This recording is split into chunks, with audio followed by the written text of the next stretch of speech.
Hello everyone. सो मैं आज SBI clerk last 10 day strategy लेके आया हूँ, जिसमें हम रेगुलरली 13 to 14 आवर की पढ़ाई करने का डिसीजन लेंगे, क्योंकि अब लास्ट 10 डेज बचे हुए हैं, जो कि बहुत क्रुशियल है।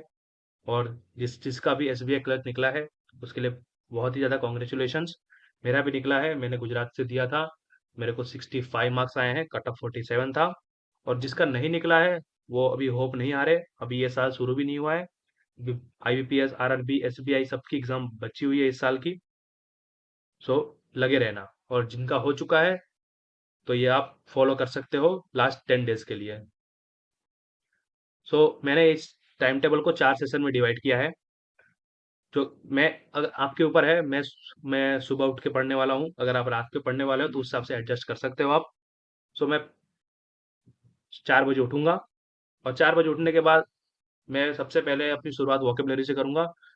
मेरा मानना है, जहां तक मैं इंग्लिश का एक्सपीरियंस रखता हूँ, मॉक में मेरे को 25 अराउंड आते हैं, और मैं 30 पहुंच सकता हूँ। और नहीं पहुंच पाता, उसका सबसे बड़ा रीजन है वोकेबलरी। मैंने उसको 1 आवर स्पेसिफिक दिया है। आप चाहो तो उसको 30 मिनट कर सकते हो, आपके कन्वीनियंस के हिसाब से। फिर मैं 1.5 आवर दे रहा हूँ रीजनिंग को, जहाँ पे रीजनिंग के मैं सेक्शनल मॉक दूंगा और प्लस उसके एनालिसिस करूंगा, जो कि मेरा हो जाता है। और ये बहुत ही इंपॉर्टेंट है अभी सेक्शनल मॉक देना, बिकॉज लोग बोलते हैं कि मेंस में बहुत टाइम रहता है, बट मेरी थिंकिंग यही है कि रीजनिंग में मेरे को कम पड़ जाता है। इट्स बिकॉज कि मेरे को स्कोर 35 अराउंड लाने हैं, तो इसलिए कम पड़ता है। अगर जिसको 25 या 20 ही लाने हैं, उसके लिए तो ऑब्वियसली टाइम इनफ होगा ही। पर हमें हमेशा अपना टारगेट हाई रखना है, क्योंकि और फिर दूसरा जो है 1.5 आवर में क्वांट मॉक और एनालिसिस दूंगा। मैं क्वांट्स मेरा वीक है। मैं आपको बता रहा हूँ कि मेरा रीजनिंग, इंग्लिश और जीए में तो ऑब्वियसली वो तो बोल नहीं सकते क्या होगा, बट मेरा इंग्लिश और रीजनिंग स्ट्रांग है, और क्वांट्स काफी वीक है, काफी मतलब काफी। मैंने इधर का ज्यादा टारगेट रखा ही नहीं है, मैंने 20 का टारगेट रख के सोचा है, और उसी हिसाब से प्रैक्टिस करता हूँ।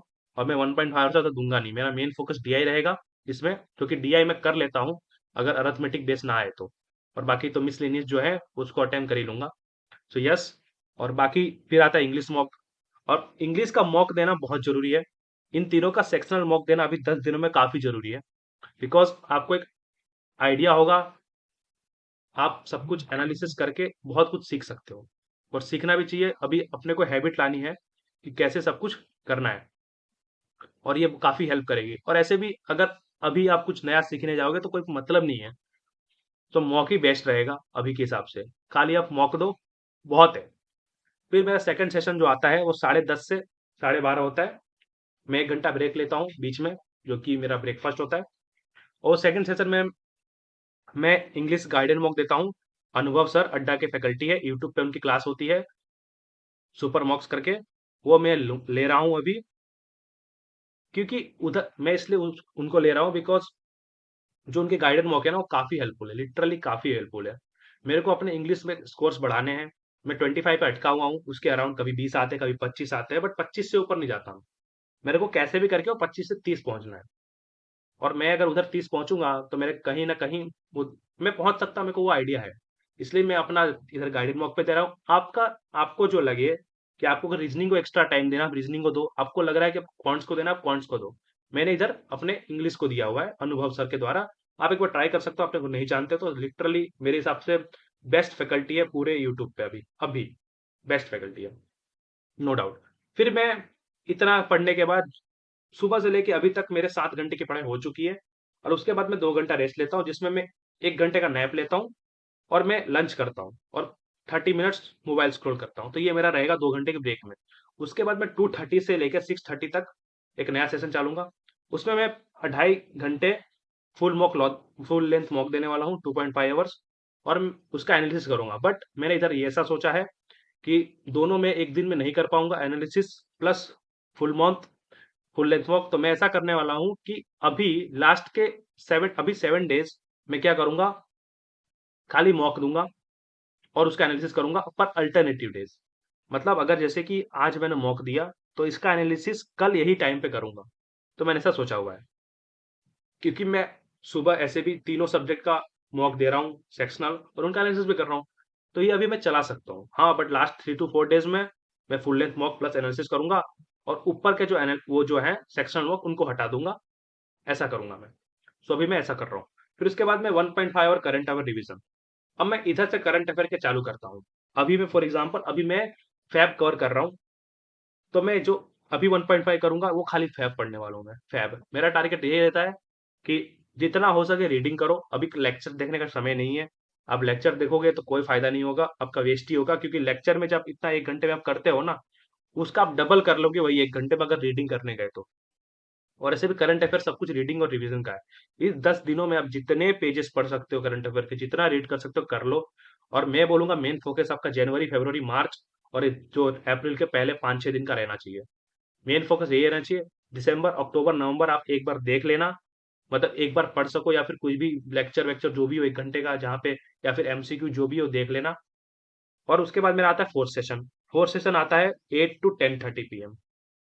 इस सेशन में मैं 1 आवर का करंट अफेयर मॉक देता हूँ, जो कि टेस्ट गुरु आशीष गौतम सर का एक पेड वो है, मतलब टेस्ट सीरीज है जो मैंने परचेज किया है। तो वो मैं देता हूँ 1 घंटा, वो काफी हेल्पफुल है। बिकॉज उसमें टोटल एसबीआई के खाली 750 एमसीक्यू है, और एसबीआई पीओ भी ले लो उसमें तो ओवरऑल हो जाते हैं 1000 से ऊपर एमसीक्यूज। प्लस आरबीआई स्कीम की ये भी है, और स्टेटमेंट बेस्ड क्वेश्चन भी दिए गए हैं उसमें। तो उससे मेरे को काफी हेल्प होता है उसको। हाँ, बस उसका एनालिसिस करना बहुत जरूरी है। सो मैं ये करता हूँ, और उसके बाद वापस 1.5 आवर में करंट अफेयर रिवीजन करूंगा। और ये करंट अफेयर रिवीजन सेम, अगर मैं 1 महीना ले रहा हूँ तो 1 महीना पूरा खत्म करूंगा। अगर मेरे को 3 दिन लग रहे 3 दिन 1 महीना खत्म करूंगा। फिर ऐसे मेरा यही गोल है कि तीन अभी 3 3 3 9 दिन हो जाएंगे। 9 दिन मेरे को, क्योंकि मेरा देखो सिंपल सी बात बताता हूँ मैं आपको।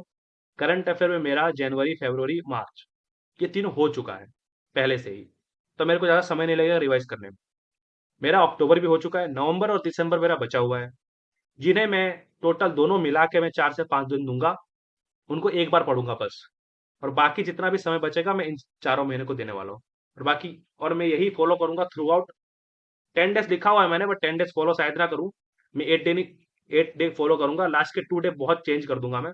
मेरा लास्ट के 2 डेज पूरा दिन का एक मॉक ही जाएगा, और उसका एनालिसिस होगा ऑब्वियसली। बाकी 7-8 घंटे में खाली करंट अफेयर करूंगा।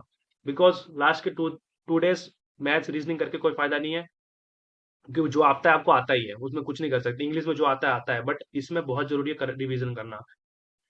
सो यही होगा मेरा पूरी 10 दिन की स्ट्रेटेजी। ओवरऑल मेरा 13.5 आवर हो रहा है। आप चाहो तो इसको 14 भी बना सकते हो, आप चाहो तो इसको 13 भी बना सकते हो। बट हाँ, मैं बोलूंगा कि अभी 13 से 14 घंटे पढ़ना तो पढ़ना ही पड़ेगा। देखो लास्ट के 10 डेज बचे हुए हैं, अगर आप नहीं पढ़ोगे तो बहुत मुश्किल हो जाएगी। सबकी देखो ब्रेन कैपेसिटी अलग होती है, मेरी इतनी है कि मैं 13.5 घंटे 14 घंटे दे पाऊँ, उससे ऊपर नहीं दे सकता मैं। आप चाहो तो 15 घंटे पढ़ो, आप चाहो तो 13 पढ़ो। पर मैं बोलूंगा 12 से कम ना पढ़ना, 12 से कम पढ़ोगे तो ओवर कॉन्फिडेंस भी सही नहीं है। सो अगर आपको वीडियो पसंद आई हो तो प्लीज़ कमेंट करो, और आपके मुझे क्लर्क प्रीलिम्स के मार्क्स बताओ कि कितने आए हैं और कहाँ कौन से स्टेट से हो आप। और अगर आपको कोई क्वेरीज हो तो जरूर आप कमेंट सेक्शन में मुझे पूछ सकते हो। धन्यवाद। Bye bye, take care.